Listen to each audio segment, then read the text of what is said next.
Bonjour à tous, je me présente Philippe Ozil, évangéliste technique pour Bonita Soft, et je vais vous présenter aujourd'hui passer à Bonita BPM, souscription c'est facile. Alors, bienvenue encore aux derniers arrivants.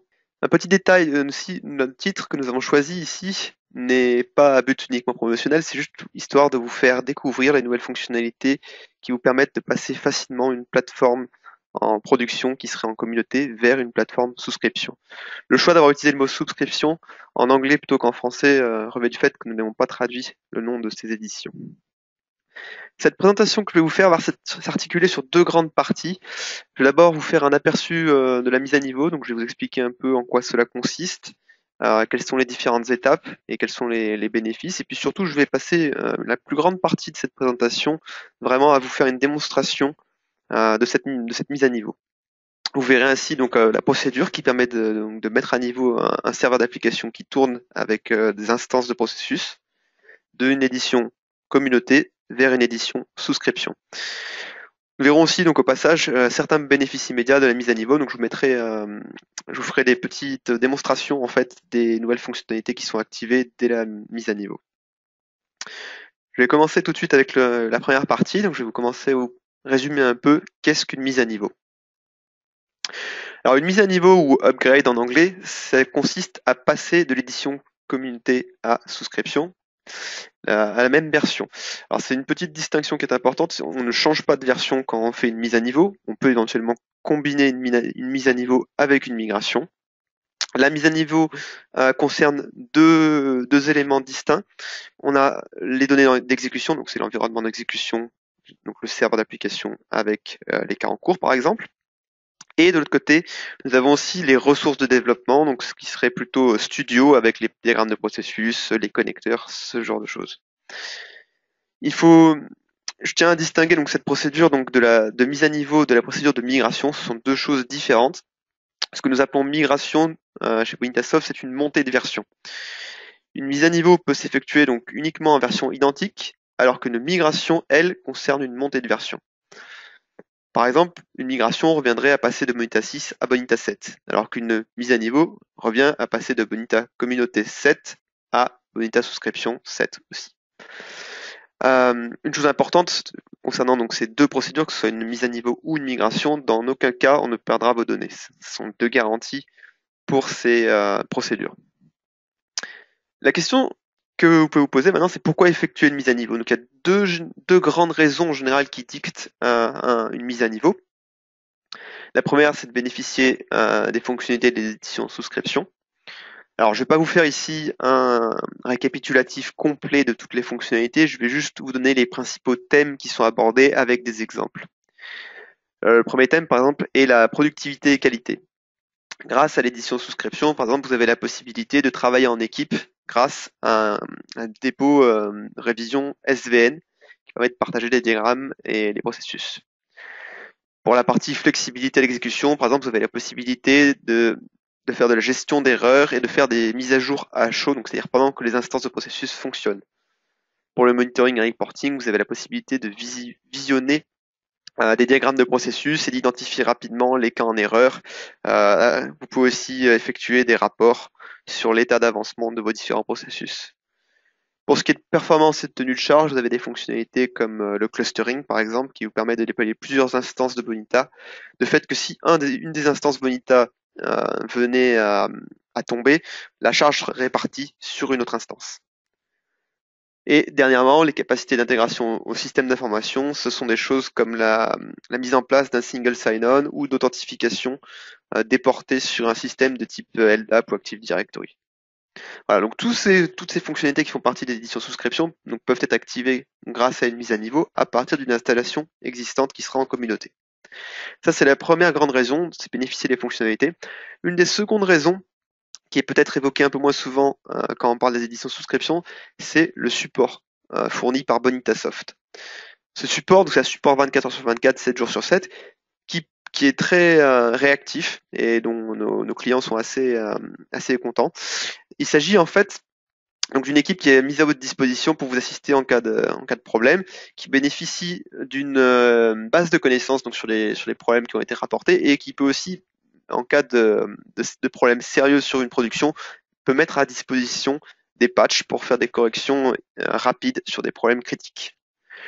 Donc ce sont les principales raisons pour effectuer une mise à niveau. Maintenant que j'ai beaucoup parlé de mise à niveau, on peut se demander comment est-ce que ça s'effectue. Donc je vais vous décrire brièvement cette procédure. Alors il faut déjà séparer donc les deux environnements sur lesquels on peut effectuer cette procédure. On a d'une part l'environnement de développement qui est représenté par le studio. Donc c'est ce qui est installé sur le poste de chaque développeur. Cet environnement donc, contient les diagrammes de processus, contient les formulaires, les connecteurs, la configuration des processus, c'est que les dépendances, ce genre de choses. L'environnement de développement est ce qu'il y a de plus facile à migrer. Pour migrer à un environnement, pour mettre à niveau un environnement de développement, le plus simple, c'est d'exporter les ressources de cet environnement de développement et de les importer donc dans une nouvelle installation qui serait en édition souscription.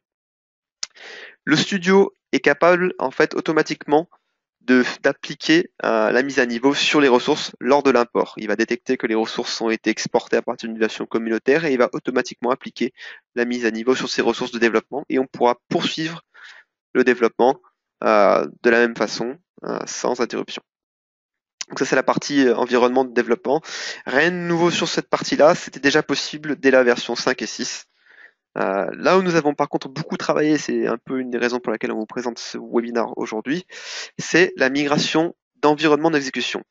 Depuis la version 7 de Bonita BPM, il est maintenant possible de migrer l'environnement d'exécution d'une édition communauté vers une édition souscription. Et ce, sans perdre donc encore une fois de données sur les cas en cours ou la configuration. L'environnement d'exécution est constitué de deux composants de Bonita BPM. On a d'une part le moteur d'exécution et d'autre part le portail Bonita. On regroupe généralement les deux sous l'appellation plateforme. Donc la plateforme, concrètement, c'est ce qui va être installé sur votre serveur d'application, donc votre Tomcat, JBoss ou autre. Cette plateforme ainsi que sa base de données, enfin ces bases de données, puisque maintenant en Bonita BPM il y a deux bases de données, la base du moteur d'exécution et la base qui permet de stocker les données métiers. Cet environnement donc, va pouvoir être passé à niveau pour passer sur une édition souscription grâce à une procédure qui est relativement simple. Je vous la démontrerai tout à l'heure lors de la démonstration. Le principe est relativement simple. Vous avez l'installation en communauté. On va extraire quelques données de cette information en communauté et on va les transférer vers une nouvelle installation en édition souscription. Lorsque la nouvelle installation en édition souscription va démarrer avec les données de l'édition communautaire, il va y avoir au démarrage la détection des mises à jour qui va s'effectuer et automatiquement elle va être mise à niveau, cette plateforme, pour démarrer donc avec les bonnes données tout en étant en édition souscription. Vous allez voir que c'est extrêmement rapide et extrêmement simple à mettre en œuvre. Je vais justement vous faire la démonstration à l'instant. Donc on va passer sur la seconde partie de la présentation, là où je prendrai le plus de votre temps. Je vais vous décrire un peu, avant de passer à la démonstration, je vais décrire un peu le scénario que je vais mettre en œuvre. Donc on va partir sur une installation de Bonita BPM 7 sur communauté sur un bundle Tomcat 7. Donc ce sont en fait un des un des livrables qu'on met à votre disposition sur le site de la communauté Bonitasoft. Hein. C'est un environnement qui est pré-packagé. Mais la même procédure pourrait s'appliquer à un environnement qui aurait été installé à la main sur un autre serveur d'application. J'ai juste pris un exemple que vous pouvez récupérer déjà dès l'accès à la communauté. Ce que j'ai fait sur cet environnement, c'est que j'ai préchargé certaines données, donc j'ai déployé des processus, j'ai installé donc des applications, et donc je me suis débrouillé pour avoir des cas en cours. Donc on pourrait considérer ça comme un environnement en production. Et je vais donc partir de cet environnement-là, je vais appliquer la procédure de mise à niveau de la plateforme, donc pour passer vers une édition souscription. Et vous verrez donc à la fin, on aura un Bonita BPM 7 édition souscription cette fois-ci, toujours sur un Tomcat 7 et qui pourra reprendre avec les données issues de l'installation de la communauté. Donc on aura toujours nos cas en cours, on aura toujours nos applications, mais cette fois-ci, on bénéficiera des fonctionnalités de l'édition souscription. Et donc j'en profiterai pour vous faire un petit tour d'horizon des fonctionnalités qui sont immédiatement disponibles dès le redémarrage en édition souscription. Voilà. Je vais maintenant passer donc à la partie démonstration. Alors, pour cette démonstration, je me suis appuyé sur un des processus d'exemple qui est disponible à tout le monde. Vous avez en fait, quand vous démarrez votre studio Bonita, la page d'accueil du studio Bonita vous propose à peu près cette vue-là. Donc, je suis désolé, le mien il est en anglais. Mais vous avez en fait une section d'exemples. Et parmi ces exemples, vous avez l'exemple qui s'appelle Procurement. Cet exemple Procurement, c'est ce processus-ci. Enfin, pas que ce processus, mais c'est principalement ce processus qui présente en fait un processus de demande d'achat. C'est quelque chose d'assez simpliste. On a un premier formulaire au tout début du processus qui propose de décrire un besoin et d'inviter des fournisseurs à répondre à ce besoin. On a ensuite des fournisseurs ici qui vont fournir un devis pour répondre au besoin qui a été exprimé par l'acheteur. Et une dernière étape humaine ici où on aura justement l'acheteur qui va sélectionner le fournisseur qui a gagné l'appel d'offres. Donc ce que j'ai fait, c'est que sur ma plateforme en édition communauté, j'ai démarré plusieurs instances de ce processus-ci, et donc on va voir ça tout de suite. Ici, sur ce dossier ici, vous avez l'installation de mon Tomcat, donc c'est la plateforme sur laquelle j'ai fait tourner le processus de demande d'achat. Le serveur est déployé, donc il est en train de tourner ici. C'est le Tomcat, donc issu d'un bundle que vous pouvez télécharger depuis le site communautaire. Il n'y a rien de spécial dans cette installation. Je vais maintenant me connecter donc à cette et on va pouvoir voir donc les cas qui sont en cours. Alors j'ai pris l'organisation qui est fournie par défaut, donc j'ai les utilisateurs de base qu'on a dans le studio. Et voilà, donc là on a tout un ensemble de cas qui sont en cours avec des tâches à faire. J'ai même déployé aussi l'application, donc on va pouvoir aussi aller voir l'application d'exemple procurement, celle que vous pouvez télécharger encore une fois depuis la page d'accueil du studio. Voilà, donc on retrouve ici nos demandes en différents états, hein, avec plus ou moins d'informations. Et donc ce qu'on va voir, c'est qu'on va pouvoir en fait faire avancer donc quelques-unes de ces étapes. Je vais pas les faire maintenant, je le ferai après la mise à niveau. Donc voilà. Donc on a notre installation qui fonctionne avec des données en cours. Je vais maintenant donc éteindre le serveur en édition communauté et on va mettre en œuvre donc. Alors je vais me déconnecter et je vais éteindre le serveur. Donc j'éteins mon serveur Tomcat qui contient ma plateforme en édition communautaire. Voilà. Et je vais maintenant installer donc une édition souscription. Donc là j'ai pris le livrable qui est aussi packagé avec un Tomcat, mais cette fois-ci en édition souscription. Je l'installe. Je me suis généré avant de présenter le webinaire une licence pour activer mon bundle en édition souscription. Donc je vais installer ma licence. J'ai un dossier dans Bonita serveur licence. Je vais placer ma licence ici. Et maintenant, on va véritablement pouvoir commencer la procédure de migration. Donc pour vous montrer la procédure de migration, ce que je vais faire, c'est que je vais ouvrir deux vues. Je vais prendre sur ma droite l'édition souscription et sur ma gauche l'édition communautaire. Donc vous avez les vues ici. La structure des deux serveurs d'application est identique. Et on va voir qu'en fait, il y a quelques dossiers à copier de la communauté vers la souscription. Et ça nous permettra donc d'avoir le transfert des données. Alors la première chose que je vais faire, avant même de commencer à transférer les données, je vais initialiser ma plateforme en souscription. Je vais juste la démarrer, histoire de vérifier qu'elle fonctionne bien. Donc elle va démarrer complètement à vide, hein, sans données de la communauté pour l'instant. Je fais ça en fait pour permettre d'initialiser certains fichiers et vérifier aussi que ma licence est bonne. Donc ça va prendre quelques secondes. Ça démarre. Et quand ça sera fini, je vais me reconnecter et je pourrai vous montrer que la plateforme est complètement vide. Voilà, c'est démarré. Je vais donc me connecter. Là, ici, donc on n'a plus l'utilisateur Walter Bates. Je suis donc obligé de me connecter avec l'utilisateur technique. C'est l'utilisateur qui est par défaut sur les nouvelles plateformes. Installe. Voilà, on a un warning qui nous dit qu'on est avec un utilisateur technique. Et là, donc on va voir que ma base d'utilisateurs est complètement vide. J'ai aucun utilisateur qui est enregistré. On est bien sur une plateforme vierge. Donc je vais rien faire avec cet utilisateur pour l'instant. Je vais juste me déconnecter. Je vais éteindre mon serveur. Et là, on va vraiment commencer l'upgrade. Donc la première chose que je vais faire en fait, ça va être de récupérer mes bases de données. Donc je suis sur l'édition communautaire, je vais chercher ma base de données en édition communautaire. Elle se trouve ici, voilà. Ici, Dans notre cas, on est sur sur les bundles, donc les installations qui sont pré-packagées. Donc, on n'est pas sur une base de données dédiée, on a une base de données qui est intégrée à ce petit livrable d'exemple, qui est une base de données de type H2. La base de données type H2, c'est une base de données en fait qui est à base de fichiers, donc c'est pas du tout quelque chose qu'on déploierait sur un vrai environnement de production. Mais là, dans le cadre de mon exemple, je vais prendre celle-ci. Ce qu'on va juste faire, c'est qu'on va prendre ces deux bases de données ici, les deux fichiers que j'ai sélectionnés, et on va les mettre donc au même endroit en face dans l'édition souscription. Alors bien sûr, là je vais un peu vite. Si vous voulez regarder tout le détail de la, pardon, tout le détail de la manipulation est disponible dans notre documentation évidemment. Donc voilà, je suis dans le même dossier en face. Alors il a recréé les bases de données, j'ai déjà la journal et la business data. Il a recréé quand il a démarré l'édition souscription à vide. Je vais venir les écraser. Je vais les remplacer. Voilà.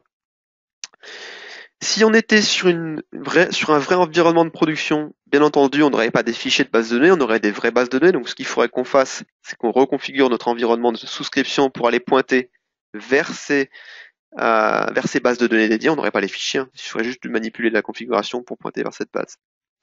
Ça, c'est la première étape. Ensuite, on va venir déplacer d'autres fichiers. On a dans notre environnement notre tenant. Dans notre tenant, on a deux dossiers qui vont nous intéresser. On a le dossier qui contient les processus. Ici, c'est les processus que j'ai déployés. Donc, c'est les définitions des processus. Et on a aussi les définitions de nos objets métiers. Donc, je vais venir déployer ces processus et ces données métiers vers l'environnement de souscription. Vous voyez d'ailleurs que l'environnement de souscription ne contient pas de processus pour l'instant. Donc, je vais prendre ces deux dossiers-là et je vais venir les copier dans mon édition souscription. Voilà. Dernière manipulation qu'on a effectuée avant de redémarrer, je vais dégager ce fichier ici, profiles.md5, qui contient en fait un cache de l'état des menus. Dans l'édition souscription, on n'a pas les mêmes menus que dans l'édition communautaire, donc en supprimant ce fichier, ça va forcer la mise à jour des menus pour le portail en édition souscription. Voilà, donc j'ai supprimé le fichier, il va régénérer le cache. Donc maintenant, j'ai fini ma procédure de migration. Tout ce qu'il me suffit de faire maintenant, c'est de redémarrer mon serveur souscription. Voilà. Et on va pouvoir reprendre exactement là où on avait laissé nos processus. Voilà. Okay. Je vais pouvoir maintenant me connecter donc avec Walter Bates, puisque cette fois-ci on a importé nos utilisateurs de l'édition communauté. Donc je peux maintenant me reconnecter avec l'utilisateur Walter Bates. Et on va retrouver notre liste des tâches, donc avec les tâches qu'on avait laissées en édition communautaire. Donc là, ce qui se passe, ça met un peu de temps la première fois qu'on se reconnecte, puisqu'il régénère le cache des différents menus. Voilà, donc nous voilà maintenant dans le portail. On a les mêmes cas qu'on avait, les mêmes tâches pardon qu'on avait laissées lors d'une passage sur l'édition souscription. Je vais même pouvoir continuer et reprendre ces tâches-là. Pour ce faire, je vais passer directement sur l'application. On a aussi l'application qui est conservée, hein, cette fois-ci par contre elle est en édition souscription. Alors pas de changement visuel de ce côté-là, mais par contre, je vais quand même pouvoir continuer les processus en cours. Donc là, typiquement, j'avais une demande ici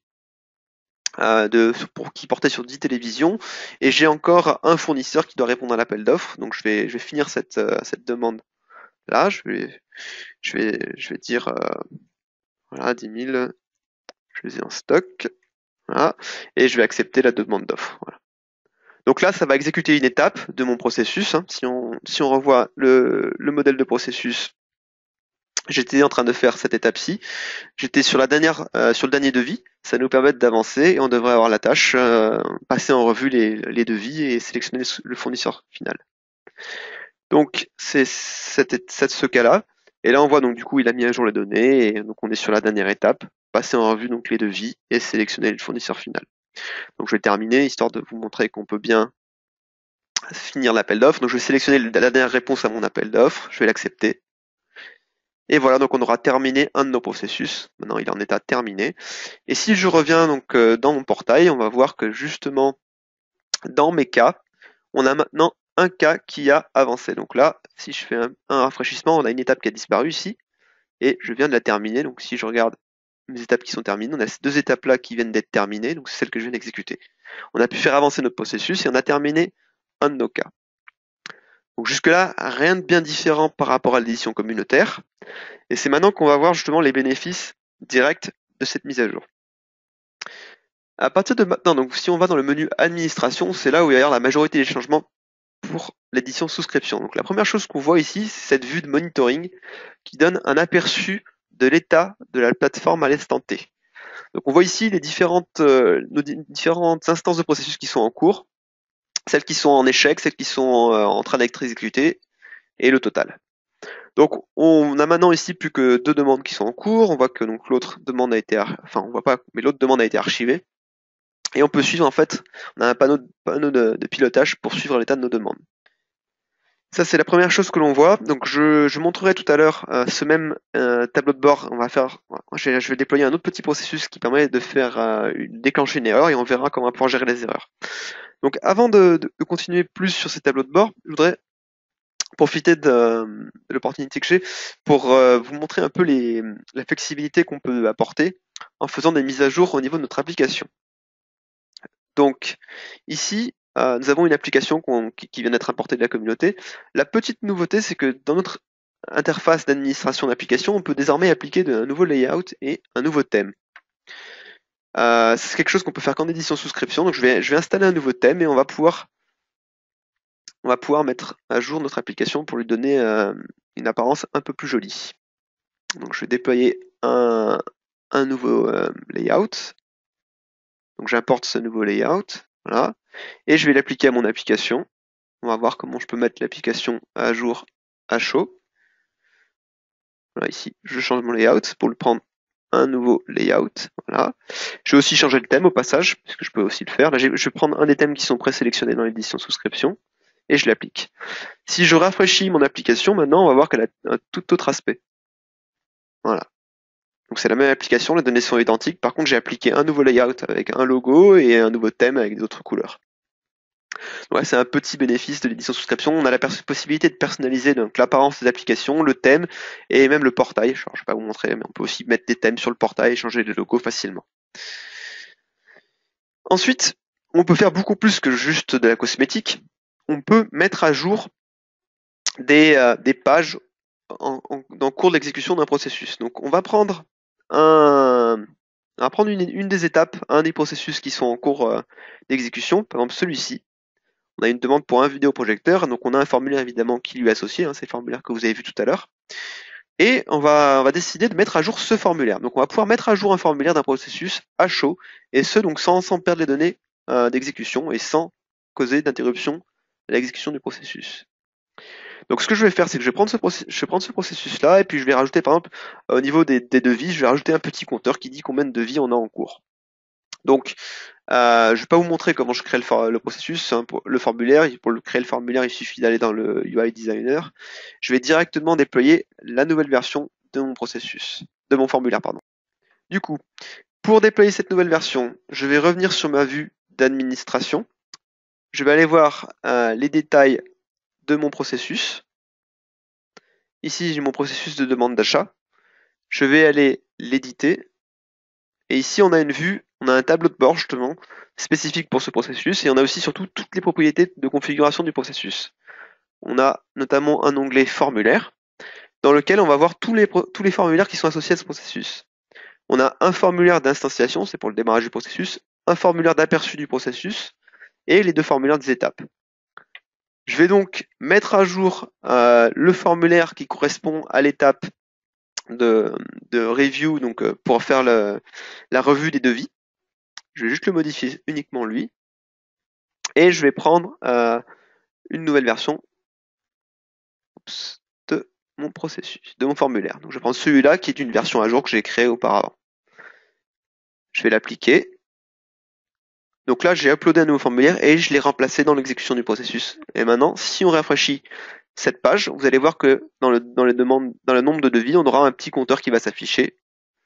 Alors, ouais, ça m'a fait perdre la page. Je vais la revenir dessus. Voilà. On a maintenant voilà un petit compteur ici, voilà. On a fait une mise à jour. Donc j'ai fait une mise à jour relativement simple, mais vous pouvez imaginer que la puissance de cette fonctionnalité revient en fait à faire n'importe quelle modification. Donc on peut faire des choses extrêmement puissantes. On peut vraiment complètement changer l'apparence d'un formulaire. La seule contrainte en fait véritablement qu'il y a, c'est qu'on doit respecter le contrat. Pour chaque étape, Et pour le démarrage d'un processus, on a la notion de contrat dans la partie exécution du processus qui exige en fait un certain nombre d'entrées pour pouvoir avancer dans le processus. Ici, on a notamment, à la fin de cette étape-là, on doit avoir sélectionné un fournisseur pour faire avancer le processus. Donc, je peux changer l'apparence de mon formulaire pour cette étape-là autant que je veux, à chaud, donc en cours d'exécution, tant que je fournis les données en sortie, donc Selected Supplier ID, l'identifiant du fournisseur sélectionné. Voilà, tant que je respecte le contrat, je pourrais redéployer mon formulaire autant que je veux. C'est quelque chose qui est extrêmement pratique pour corriger des bugs ou pour rajouter de l'information si jamais les utilisateurs jugent qu'un formulaire ne présente pas assez d'informations. Vous pouvez lire d'autres informations et enrichir la vue, comme ce que je viens de faire ici. Bon, pour aller encore plus loin, on peut faire beaucoup plus de modifications que juste les formulaires. On a aussi la possibilité, par exemple, de changer des scripts. Ici, on a des scripts qui sont placés donc dans le processus. Par exemple, ici, on a un processus qui permet de sélectionner le fournisseur qui a été sélectionné lors de l'appel d'offres. Et je suis capable aussi de mettre à jour le code de mes scripts dans mon processus. Donc là, grâce à ça, on va pouvoir aussi corriger des bugs et on va pouvoir appliquer ces mises à jour à chaud, donc sans interruption. Donc pour les processus qui sont critiques, ça permet d'être très rapide. Ça permet d'éviter en fait de devoir redéployer une nouvelle version du processus avec les correctifs. En édition communautaire, on serait obligé de faire une interruption de service, de redéployer une nouvelle version du processus, de redémarrer parce qu'on aurait potentiellement perdu l'existant. Donc là, ça nous permet d'être beaucoup plus agile et de réagir aux erreurs. En parlant d'erreurs, donc je vais passer maintenant sur une autre démonstration. On va prendre un petit processus que j'ai déployé, que je n'avais pas démarré jusqu'à présent. J'ai un processus que j'ai appelé failing process. C'est un processus en fait qui va déclencher une erreur. Donc on va le démarrer. Donc je vais simuler en fait un cas en erreur. Donc dès que je vais le démarrer, en fait, il va y avoir un connecteur qui s'appelle le connecteur démo qui va mettre ce processus-là en échec. Donc je le démarre. Voilà. Là, je suis revenu sur ma liste des tâches. Vous voyez notamment que je n'ai pas de nouvelle étape en plus. Je n'ai pas de tâche en plus. Par contre, si maintenant on passe en vue administration, on va voir que dans le rapport, dans les indicateurs, on a un cas qui est en erreur. Et donc, si on regarde le détail ici, on voit qu'on est dans failing process, on a un cas en erreur. On va pouvoir déjà avoir un aperçu du diagramme et on va voir quelles sont les étapes qui sont en erreur par rapport à ce processus-là. On voit qu'il y a justement, c'est l'étape failing step. Et je vais aller rentrer un peu plus en détail, on va aller voir le détail de ce processus-là. On va aller voir les tâches qu'il y a pour ce processus-là. Donc là, on est sur le premier cas et on voit que cette étape-là, elle a ce cas-là a une étape en erreur. Je vais aller voir le détail de l'erreur. On voit que c'est celle-ci, failing step. Je vais rentrer dans l'étape. Et là, on est sur l'étape. Donc on voit à qui elle était affectée, on voit à quelle date elle a commencé, mais surtout, on voit les connecteurs qui lui sont associés. Ici, on voit donc le fameux connecteur démo et on voit qu'il est en échec. On va pouvoir voir maintenant aussi que ce connecteur a échoué. On va voir aussi la raison. On a tout le détail de l'erreur. Donc on a un message d'erreur qui a été remonté. Donc le message d'erreur, c'est le message d'erreur que j'ai choisi moi dans mon connecteur. J'ai dit que le connecteur allait échouer. Et j'ai donné une indication pour réparer l'erreur. Et on peut mettre à jour le connecteur. Donc grâce à l'analyse du message d'erreur et à la stack qui a monté l'erreur, je vais être capable de diagnostiquer l'erreur et de la réparer. Donc ici, là, ce qu'il faut que je fasse concrètement, c'est qu'il faut que je remplace mon connecteur. Pour ce faire, donc, je vais encore bénéficier des fonctionnalités de l'édition souscription. Je vais aller reconfigurer mon processus à chaud. Donc je vais aller voir mon processus failing process. Je vais aller voir les connecteurs qui sont déployés. Ici, je vois qu'il y a mon connecteur démo. Et je vois sa classe, donc il est dans un package qui s'appelle failing, donc c'est pas un hasard, hein, c'est un connecteur qui ne peut pas marcher. Donc je vais déployer une nouvelle version de mon connecteur. Cette fois-ci, je vais prendre une version qui marche, je vais prendre l'implémentation qui marche, working. Ce sera l'implémentation 2.0. Je vais la mettre en place, je rafraîchis, voilà. Et là maintenant, donc on a bien la version 2.0 qui est working. Voilà. Donc bon, j'ai redéployé un nouveau connecteur, donc j'ai pu corriger le bug qu'il y avait dans mon connecteur qui avait généré l'erreur. Maintenant, je vais aller plus loin, donc je vais reprendre le cas qui est en erreur, donc le cas ici de failing process avec ma tâche en erreur. Je vais aller regarder ma tâche qui est en erreur, et je vais avoir la possibilité soit de la sauter, passer à l'étape suivante, soit carrément de la rejouer. Donc là, je vais bénéficier d'une fonctionnalité de gestion d'erreur. Je vais voir que donc il y a mon connecteur qui était en erreur, et je vais pouvoir rejouer mon connecteur pour voir si justement ma nouvelle implémentation de mon connecteur contient bien le correctif et si on peut continuer. Voilà. Donc j'ai rejoué mon connecteur. Je vais maintenant regarder en tant qu'utilisateur si ma tâche est réapparue. Elle est bien là de nouveau. Je vais pouvoir l'exécuter. Et voilà, donc j'ai le message d'erreur, enfin le message, pas d'erreur, c'est possible, le message de confirmation que je peux exécuter mon étape et terminer mon processus. Donc je vais faire close. Et voilà, on va voir que le processus arrive à sa fin. Si je regarde maintenant mes cas, on va voir que maintenant on a un cas archivé. Je suis allé jusqu'au bout de mon cas, j'ai terminé donc l'étape failing step. J'ai pu reprendre l'exécution alors que j'avais une erreur en cours de route. J'ai pu changer mon connecteur pour en proposer un qui fonctionnait et j'ai pu continuer. En plus de la vue de monitoring de cette vue-là et de la vue de gestion d'erreurs, j'ai aussi maintenant une nouvelle fonctionnalité. J'ai accès à cette vue Analytics qui me permet d'effectuer et de visualiser des rapports sur mon activité. Donc on a un ensemble de rapports qui sont pré-fournis dans la plateforme. Mais on a après la possibilité de créer ce propre rapport. Donc là, je vais vous montrer un petit exemple. Alors, il y a pas beaucoup de données sur ma plateforme. C'est une plateforme de test. J'ai juste quelques cas qui ont été démarrés il y a quelques jours. C'est pas énorme, mais vous pouvez imaginer que sur un historique, si vous migrez une installation de production, vous aurez tout votre historique qui sera déjà pris en compte dans votre rapport. Et vous pourrez donc analyser vos données, vous pourrez voir vos cas sur des données qui étaient auparavant en édition communauté. Elles sont directement prises en compte par les rapports qui sont disponibles en souscription. Voilà. Donc ça conclut un peu le tour d'horizon. Il y a plein d'autres fonctionnalités que je pourrais vous démontrer, mais je ne vais pas non plus faire juste une liste de toutes ces fonctionnalités-là. Je vais plutôt vous laisser la parole. Je vais juste conclure, donc je vais revenir au slide et je vais conclure. Voilà.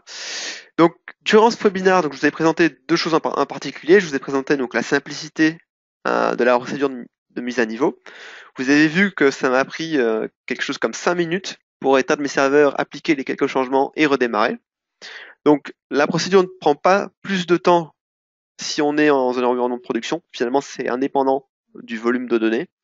Ce qui vous prendra peut-être un petit peu plus de temps, c'est si vous êtes sur un environnement que vous avez personnalisé, donc changer quelque chose au niveau de l'installation, il vous faudra appliquer ces mêmes modifications sur la nouvelle installation en souscription.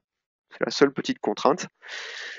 Donc vous avez vu que c'est relativement anodin, c'est pas perturbant du tout. Et surtout, on a vu donc après, donc en deuxième partie, donc tous les bénéfices qu'on avait dès la mise à niveau, donc sans effectuer de nouveaux développements, sans perdre du temps pour les appliquer. Il y en a des choses qui ont été directement déverrouillées dès le passage à niveau. Voilà. Donc j'espère que cette petite démonstration vous aura convaincu donc de la facilité de la mise en œuvre de cette mise à jour.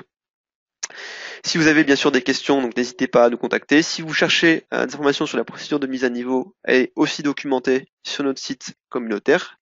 Et si vous voulez juste apprendre aussi un peu plus sur les fonctionnalités d'édition souscription, n'hésitez pas aussi à nous contacter depuis notre site internet.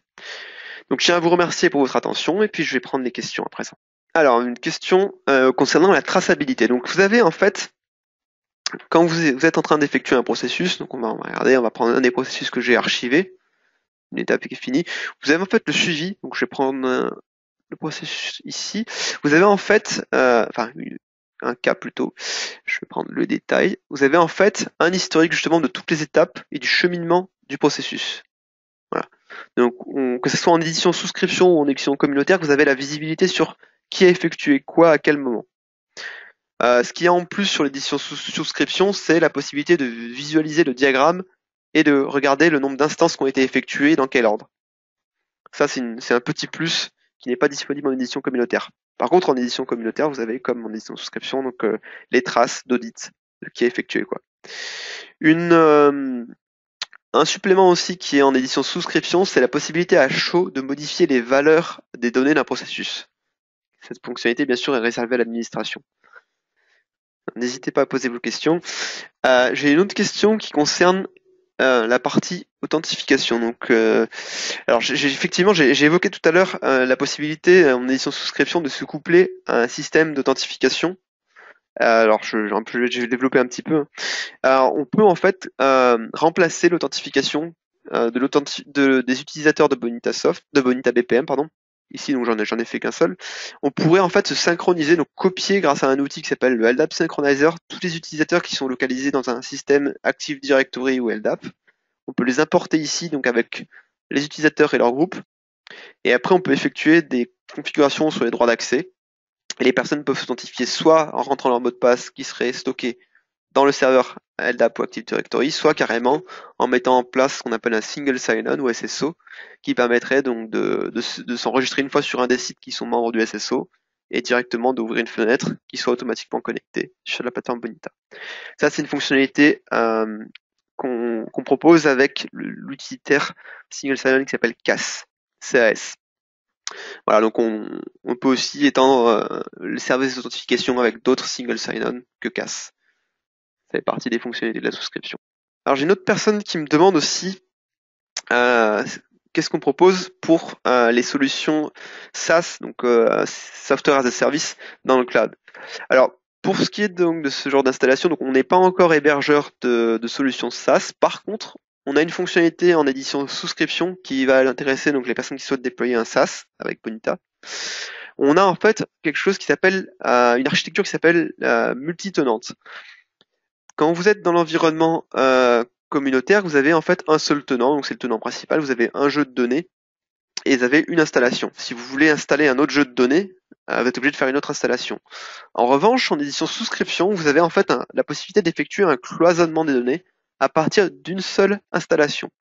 Donc vous pourriez avoir un tenant A qui contient des utilisateurs d'une organisation A et un tenant B qui contient des utilisateurs d'une organisation B. Tout ça sera sur la même installation et vous pourrez gérer des jeux de données des jeux de processus différents, des données métiers différentes et des utilisateurs différents, le tout sur la même installation. Et vous pouvez donc à chaud ajouter des tenants, en mettre en pause, en redéployer des nouveaux. Voilà. C'est la notion multitenante. Je pense que c'est un des composants qui est essentiel pour la mise en place d'un système SaaS. D'autres questions? Ah, on me demande aussi au sujet donc de la productivité, est-ce qu'il y a des changements au niveau des formulaires? Alors oui, au niveau des formulaires, vous avez en fait, alors il faudrait que je démarre. Bon, j'ai pas démarré Studio en édition souscription, là je vais le faire le temps de répondre. Je vais fermer celui-ci, puis je vais démarrer un Studio en édition souscription. 2 petites secondes. Alors je vais démarrer un Studio en édition souscription. Donc, au niveau des différences, au niveau des formulaires en édition souscription, vous avez notamment des widgets avancés qui ne sont pas présents dans la version communautaire. D'ailleurs, je vais vous présenter ça. Donc, on a vu qu'on pouvait mettre à jour les formulaires des applications, des processus. On peut aussi mettre à jour les pages des applications. Bon, ça, c'est déjà possible en version communautaire. Par contre, là, je vais vous changer cette page-là de cette application de procurement et je vais mettre une nouvelle page qui contient des widgets en souscription. Donc, pour ce faire, je vais aller dans l'application. Je vais prendre dans ressources, pardon. Je vais prendre une de mes pages. Je vais prendre la page qui contient la liste de mes demandes d'achat. Je vais aller la remplacer par une autre page et je vais prendre, alors j'en avais une nouvelle page qui contient la liste de mes demandes. Voilà, donc cette fois-ci, celle-ci a été réalisée avec l'édition souscription. Donc je vais la remplacer, je vais la déployer et on va voir la différence tout de suite. Voilà, si je rafraîchis maintenant mon application, petit changement, on a maintenant une page qui a été faite avec l'édition souscription. Les données sont les mêmes, encore une fois, par contre, vous avez vu déjà, le tableau a été remplacé par un tableau qui est triable et qui est filtrable. Voilà. Donc ça, c'est un des premiers widgets qui est réservé aux éditions souscription, ce qui s'appelle Data Table. Il est paginé, trié et filtré. Autre widget qui est spécifique à la version souscription, c'est les widgets graphiques. Donc là, je vais utiliser un camembert, mais il y a d'autres configurations qui existent. Ça fait partie des fonctionnalités souscription. Une autre fonctionnalité que j'ai pas montrée, c'est aussi la création de formulaires qui sont ce qu'on appelle responsive, qu'on peut afficher sur des mobiles. Typiquement, si je commence à resserrer mon écran ici, tout s'est redimensionné pour s'adapter à la nouvelle résolution. Ici, on est en mode tablette, et donc on a en fait automatiquement des champs qui viennent se caler les uns par rapport aux autres pour être affichés avec cette petite résolution. Si vous êtes en édition souscription, ça va se faire tout seul. Si vous êtes en édition communautaire, par contre, vous aurez une barre de défilement verticale et c'est pas du tout pratique pour les tablettes mobiles. Donc l'éditeur de formulaire, donc on va le voir, donc il a démarré. L'éditeur de formulaire de l'édition souscription permet donc justement de créer des formulaires qui seraient qui ont certains paramètres d'affichage pour les différentes résolutions. Bon, En attendant que ça démarre, je vous ai fait un peu le tour donc des différences pour la mise à niveau. J'aimerais maintenant vous montrer donc les fonctionnalités. Il y a aussi une dernière chose aussi que j'ai pas évoquée au niveau de la différence des formulaires. Il y a la possibilité d'avoir des fragments. Donc les fragments sont en fait un bloc d'un formulaire qui peut être sauvegardé, donc un ensemble de plusieurs composants qui peut être sauvegardé et qui peut être inséré parmi d'autres pages. Ce bloc, il est maintenu en un seul endroit et par contre, il y a des pointeurs vers ce bloc qui peuvent être insérés dans différents formulaire. Voilà, ça finit par démarrer. Donc je voulais vous montrer l'interface. Voilà, donc ça c'est le formulaire qu'on a vu, le formulaire qui liste les demandes. Ici, on le présente en taille d'écran médium, mais on peut aussi le faire afficher, voilà, là avec une résolution différente, ou justement repositionner mes différents widgets pour m'adapter à la résolution.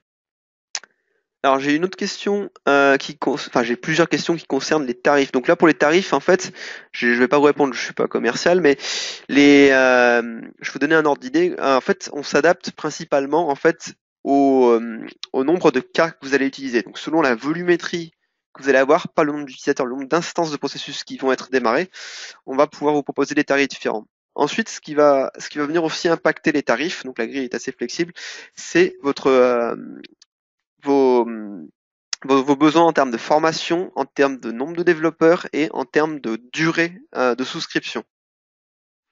Donc, vous pouvez aussi prendre du service. Bref, les tarifs sont assez flexibles. Pour avoir le détail justement de ces différents coûts, le plus simple, c'est de contacter un de nos commerciaux à travers le site internet. Vous aurez tous les détails concernant les coûts. Alors, une autre question, alors concernant les connecteurs. Alors, les connecteurs développés avec Bonitas 5 et Bonitas 6 sont compatibles avec l'édition de la version 7. Il y a des petits changements par contre qui vont intervenir au niveau des API. Alors là, vous m'avez posé la question donc, dans votre cas par rapport à la version 5 de Bonita. Donc ce qu'il faut savoir, c'est qu'entre la version 5 et la version 6, il y a eu des changements en termes d'API. Donc si dans vos connecteurs, vous manipulez les API Bonita, il va falloir remettre à jour ces connecteurs. En revanche, il n'y a aucune différence pour le fonctionnement des connecteurs, que ce soit en version communautaire ou souscription. Ils sont tout à fait compatibles. L'édition souscription, en revanche, propose des connecteurs par défaut en plus. Typiquement, on a un connecteur SAP en plus. On a aussi des connecteurs base de données avec des assistants graphiques pour les gens qui ne sauraient pas faire des requêtes SQL. Et par contre, les connecteurs qui ont été développés en communauté peuvent tout à fait être exécutés en édition souscription sans problème. Après, l'autre différence, c'est qu'aussi on peut mettre à jour les implémentations des connecteurs à chaud en édition souscription. Je crois que j'ai répondu à peu près à toutes les questions.